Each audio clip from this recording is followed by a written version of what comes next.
Right now, each one of these stones has an independent trigger that should be starting a light animation and playing a sound that corresponds to each stone.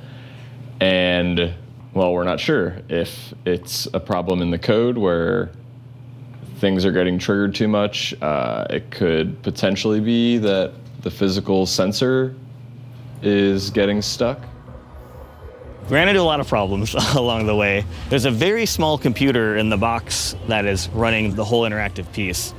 We ran into some limitations with it, from how many sound files it can play at once, or how much power can it provide to the LEDs. So it was very much a trial and error of, will this particular software solution be able to run all 8 sounds at once? Just the overall shape and aesthetic was something we really wanted to get right. We wanted to make sense in the forest that we were in, make sure it didn't look too refined or too sharp. The project was actually originally called Forest Dance. And as we were prototyping and building these little stepping stones out, we realized that instead of going with this square look, we were going with this circular shape. And we were putting the LEDs, these lights in there, and not a uniform shape, but they were sort of wavy and wiggly. And they would also undulate, you know, slowly over time, over a bunch of different colors.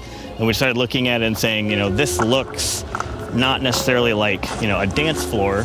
This looks like something you'd see up in the sky. You know, if you just held your hands up and put a circle around the Aural Borealis in the sky, we just wanted to put those on the ground. And there's also this audio component that is, again, very ethereal. It's meant to just sort of, you come into it and you meditate, and it's not meant to be something super heavy. The total amount of time that this took, it's a little bit hard to calculate, because we essentially would meet for 30 minutes here, 40 minutes there, as we were starting to brainstorm that idea. When we actually started to get into the building of it, it was probably in total 2 weeks of time for people to both brainstorm and build and create all the software for it.